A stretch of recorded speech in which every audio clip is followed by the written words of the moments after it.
दोस्तों नमस्कार, आप सभी का स्वागत है आपके अपने चैनल गोल्डन पाठशाला में। प्यारे बच्चों, इस वीडियो में राष्ट्रीय means cum merit scholarship exam Hindi में बात करें तो राष्ट्रीय आय एवं योग्यता आधारित छात्रवृत्ति परीक्षा 2023-24 के लिए मोस्ट इम्पोर्टेंट सामाजिक विज्ञान का मॉडल पेपर हल करेंगे। प्यारे बच्चों, इस मॉडल पेपर में लिए गए सभी प्रश्न बहुत ही इम्पोर्टेंट हैं और आपकी परीक्षा की दृष्टि से जो है बहुत ही अच्छे तरीके से बनाए गए हैं। एकदम नए प्रश्न हैं, तो आप सभी लोग वीडियो को लास्ट तक बिना स्किप किए जरूर देखिएगा। एक एक प्रश्न को नोट करिएगा, उसको आप लोग क्या करेंगे, वन लाइनर के रूप में आप इसको बना लीजिएगा। समझ में आई बात? जैसे आप पढ़ते हैं कि निम्नलिखित में से कौन सा लौह खनिज है, तो आप वहाँ पर क्या कर देंगे, लौह खनिज ऐसे हेडिंग डाल देंगे, लौह खनिज, और उसके आगे जो भी लौह खनिज वाले पदार्थ होते हैं, जैसे आपका लोहा हो गया, निकिल हो गया, कोबाल्ट हो गया, तो ये सारे आप लिख दीजिए। तो ऐसे आप जब लिख देंगे तो जब आप परीक्षा देने जाएंगे उस समय आपका रिवाइज बहुत अच्छी से हो जाएगा। तो आइए देखते हैं 36 नंबर प्रश्न जो आपका दिया गया बच्चों। निम्नलिखित में से कौन सा लौह खनिज है, सोना, चांदी, तांबा या फिर मैग्नीज। तो ये प्रश्न बच्चों आता है और कई बार जो है प्रश्न आपका पूछा जा चुका है। तो आप इसको कॉपी पर अच्छे से नोट कर लेंगे कि लौह पदार्थ कौन से होते हैं या लौह खनिज कौन कौन से हैं। तो उसमें आप लिख लीजिए, इसमें जो आंसर सही है बच्चों, डी आंसर सही है मैग्नीज। मैग्नीज के अलावा निकिल, कोबाल्ट और लोहा, ये सभी लौह खनिज होते हैं, अर्थात इनमें लोहे के तत्व पाए जाते हैं। ठीक, तो इसमें आपका डी आंसर सही हो जाएगा। नेक्स्ट क्वेश्चन की बात करते हैं। 37 नंबर प्रश्न कहता है कि निम्नलिखित में से किसे अंतर्हित धूप कहा जाता है। अब आप इसको कैसे लिखेंगे कि अंतर्हित धूप के नाम से जाना जाता है, तो कोयला। ठीक, बी आंसर आपका सही जवाब हो जाएगा। कोयले को जाना जाता है अंतर्हित धूप के रूप में। ठीक है, नेक्स्ट क्वेश्चन की बात करते हैं। 38 नंबर प्रश्न है कि झूमिंग का अर्थ क्या है। अब ये झूमिंग क्या होती है, स्थानांतरीय कृषि होती है, चलवासी पशुचारण होता है, वाणिज्यिक कृषि होती है या मिश्रित कृषि होती है। तो झूमिंग जो होता है अर्थात झूम कृषि जिसको कहते हो, वो स्थानांतरित कृषि होती है। एक स्थान से दूसरे स्थान पर जब है आदिवासी लोग इधर से उधर जाया करते हैं, जंगलों को काटते हैं, वहाँ पर कुछ दिन खेती करते हैं, उसके बाद जब वो भूमि जो है भूमि लायक नहीं रहती है तो उसको छोड़कर दूसरी जगह पर चले जाते हैं, फिर वहाँ पर जंगल काटते हैं और फिर वहीं पर जो है खेती करते हैं। तो इस प्रकार से जो खेती की जाती है वो झूमिंग कृषि होती है। इसके अलावा 39 नंबर की बात करते हैं। पृथ्वी से प्राप्त की जाने वाली ऊर्जा को क्या कहते हैं, तो भूतापीय ऊर्जा कहलाती है। बी आंसर सही है। नेक्स्ट प्रश्न की बात करते हैं 40 नंबर। अनावरित भूमि को जैव पदार्थ जैसे प्रवाल से ढक देने को क्या कहते हैं। समोच्च रेखीय जुताई, समोच्च रेखीय अवरोध, मल्च बनाना या फिर वेदिका फार्म। तो इसको बच्चों कहते हैं मल्च बनाना। सी ऑप्शन सही जवाब हो जाएगा। 41 नंबर क्वेश्चन है कि स्थल मंडल, जल मंडल और वायुमंडल के बीच एक सक्रिय क्षेत्र को क्या कहा जाता है। यानी जल मंडल और वायुमंडल, स्थल मंडल के बीच में कौन सा मंडल होता है, तो बच्चों होता है जैव मंडल। ठीक है, जिसमें जो है मतलब ऐसा मंडल जहाँ तक जो है जीव जंतु पाए जाते हैं, तो वो जैव मंडल होता है। ए ऑप्शन आपका सही जवाब हो जाएगा। नेक्स्ट प्रश्न की बात करते हैं। धातुओं को उसके अयस्कों द्वारा तपाकर निष्कासित करने की प्रक्रिया को क्या कहते हैं। आखनन, खनन, प्रवेधन या फिर प्रगलन। तो राइट आंसर बच्चों है प्रगलन। ठीक है, मतलब जो है धातुओं के अयस्क को भट्ठियों में भर कर उसको गलाया जाता है, उसके बाद उसमें से शुद्ध धातु को निकाला जाता है, तो उसी को कहते हैं प्रगलन। ठीक, आपने वात्या भट्ठी का नाम सुना होगा, तो उसी में जो है ये सब क्रियाएं की जाती हैं। वह रक्षित क्षेत्र जिन्हें संरक्षण और विकास के बीच संबंध को प्रदर्शित करने के इरादे से बनाया जाता है, उन्हें क्या कहते हैं। तो अभयारण्य, जैवमंडल निचय, जंगल या फिर घास स्थल। तो इसमें बच्चों सही जवाब है आपका जैवमंडल निचय।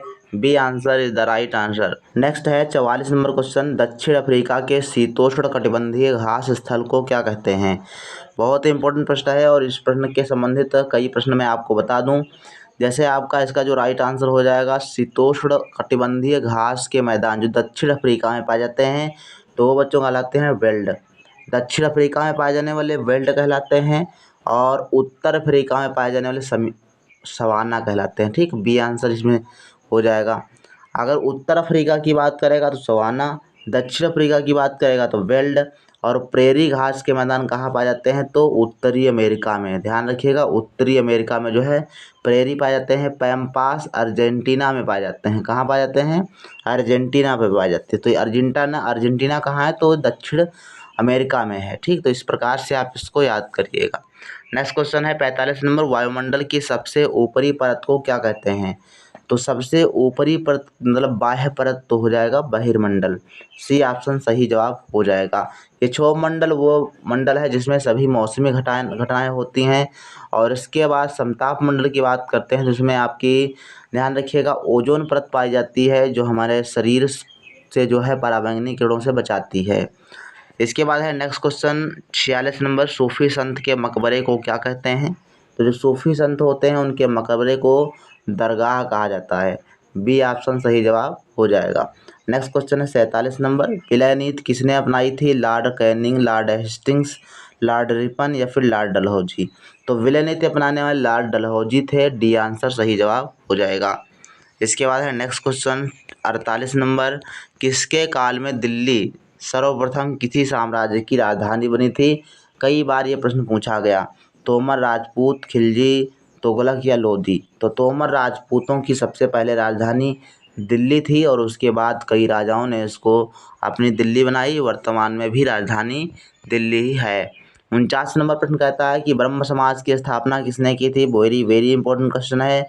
तो ब्रह्म समाज की स्थापना बच्चों राजा राम मोहन राय ने की थी और इन्होंने जो है सती प्रथा के अंत में बहुत बड़ी भूमिका निभाई थी।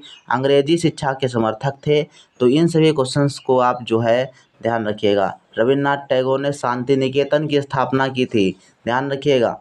इसके अलावा महात्मा गांधी ने जो है इनको राष्ट्रपिता कहा जाता है। और असहयोग आंदोलन, सविनय अवज्ञा आंदोलन, भारत छोड़ो आंदोलन की शुरुआत इन्होंने की थी। तो इन सभी चीज़ों को पूछा जा सकता है। स्वामी दयानंद सरस्वती ने जो है क्या किया था आप सभी को पता होगा, आर्य समाज की स्थापना की थी 1875 ईस्वी में और इन्होंने सत्यार्थ प्रकाश नामक पुस्तक लिखी थी। इनका नारा था कि वेदों की ओर लौटो। तो इन सभी चीज़ों को आप याद रखिए।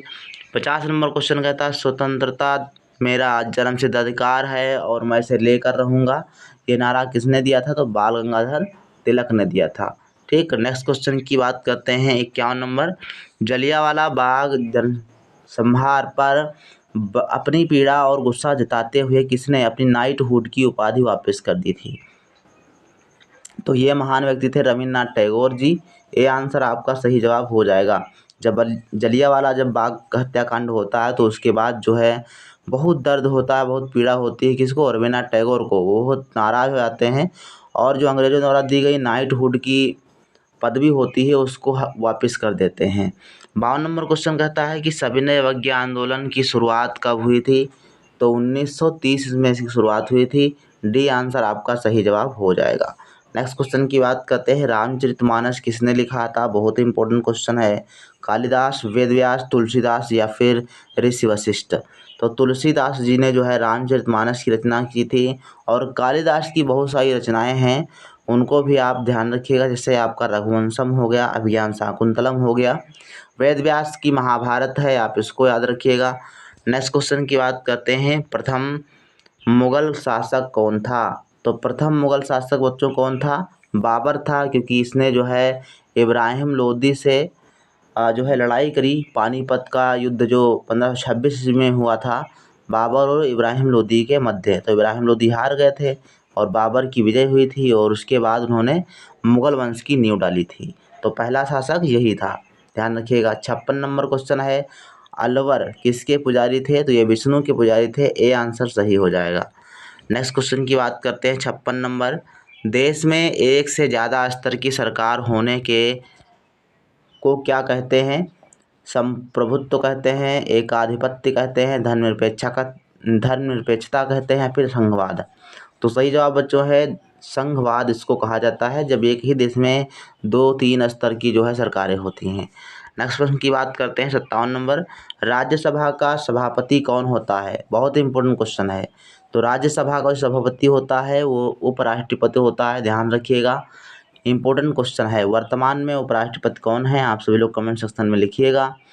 नेक्स्ट क्वेश्चन की बात करते हैं 57 नंबर के बाद 58 नंबर क्वेश्चन दिया गया है कि PIL PIL का मतलब क्या है? तो PIL का मतलब बच्चों क्या होता है, एक बार मुझे लगता है कि ये 2-3 बार हम क्वेश्चन आपको पढ़ा चुके हैं तो आप सभी को आता होगा। पब्लिक इंटरेस्ट लिटिगेशन, ये आपका सही जवाब हो जाता है। सी ऑप्शन आपका बिल्कुल सही जवाब होगा, public interest litigation. Next question 59 number, संविधान के कौन से अनुच्छेद में कहा गया है कि भारत के किसी भी नागरिक के साथ धर्म और जाति के आधार पर भेदभाव नहीं किया जाएगा? तो अनुच्छेद 15 है, ये आंसर सही हो जाएगा। अनुच्छेद 15 के अंतर्गत कहा गया कि कोई भी नागरिक के साथ धर्म और जाति के आधार पर भेदभाव नहीं होगा। अनुच्छेद 18 में जो है अस्पृश्यता का अंत कर दिया गया है, न छुआछूत का अंत हो गया। तो ये बातें आप याद रखिए। 60 नंबर क्वेश्चन है, भारतीय संविधान के कौन से खंड को संविधान की अंतरात्मा कहा जाता है?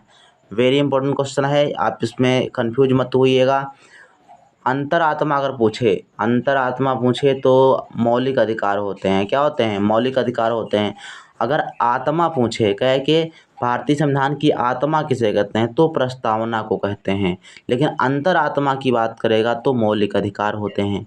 ठीक, ध्यान रखिएगा, डी आंसर सही है। 61 नंबर क्वेश्चन कहता है कि सरकार की वह शक्ति जिसके अंतर्गत कुछ विवरण प्रकाशित करने या प्रदर्शित करने पर वह रोक लगा सकती है, उसे क्या कहते हैं? वंचित, सेंसरशिप, या फिर बहिष्कार, या फिर मिलिटराइज्ड। तो इसका बच्चों सही जवाब है सेंसरशिप, ये होता है। बी आंसर आपका सही जवाब हो जाएगा। 62 number question, mid day meal व्यवस्था किस राज्य से सर्वप्रथम प्रारंभ की गई थी? तो सबसे पहले मिड डे मील यानी जो दोपहर वाला भोजन होता है, बच्चों को पका पकाया भोजन मिलता है, सबसे पहले शुरुआत कहाँ से हुई थी? तमिलनाडु, केरल, हरियाणा या पंजाब? तो सही जवाब है तमिलनाडु से इसकी शुरुआत की गई थी। ए आंसर सही जवाब हो जाएगा। 63 नंबर क्वेश्चन कहता है कि जब कोई ज़बरदस्ती कानून तोड़ता है या अपमान करता है तो उसे क्या कहते हैं? तो उसको कहते हैं उल्लंघन। इसके लिए क्या है? कहेगा नियमों का उल्लंघन कर रहे हैं। तो सी आंसर सही जवाब हो जाएगा। 64 नंबर क्वेश्चन है, न्यायालय का वह पदाधिकारी जो न्यायालय में ठोस तथ्य और सबूत पेश करता है ताकि अदालत सही फैसला ले सके, कौन है? न्यायाधीश, सरकारी वकील, बचाव पक्ष का वकील, या फिर गवाह? तो इसमें बच्चों सही जवाब हो जाएगा सरकारी वकील। ठीक, B answer is the right answer हो जाएगा। इसके बाद है घरेलू हिंसा महिला सुरक्षा कानून कौन से वर्ष लागू किया गया था? तो घरेलू हिंसा और महिला सुरक्षा कानून जो है 2005 में आया था और 6 में लागू हुआ था। तो ए ऑप्शन आपका सही जवाब हो जाएगा 2006 ईस्वी में। नेक्स्ट क्वेश्चन की बात करते हैं 66 नंबर, व्यवस्था जिसमें व्यापारी कच्चा माल देता है और उसे तैयार माल प्राप्त होता है तो क्या कहते हैं उसको? विपणन प्रणाली, सहकारी व्यवस्था, उत्पादन, या फिर दानन व्यवस्था? तो ये बच्चों होती है दानन व्यवस्था होती है, जिसमें जो व्यापारी होता है वो कच्चा माल देता है और उसके बाद अपना माल, तैयार हुआ माल वापस लेता है। तो डी आंसर सही हो जाएगा। 67 नंबर, लोगों का समूह जिसके समान हित हैं, इकट्ठे होकर परस्पर लाभ के लिए काम करते हैं, उसे क्या कहते हैं? सहकारी संस्था, पार्टी, उत्पादक, या फिर थोक व्यापारी? सही जवाब आप सभी को पता हो गया होगा। सहकारी संस्था होती है जिसमें बहुत सारे लोग समान हित के रूप में इकट्ठा होकर परस्पर लाभ के लिए काम करते हैं। 68 नंबर क्वेश्चन है कि उत्पाद के विशेष नाम या पहचान को क्या कहते हैं?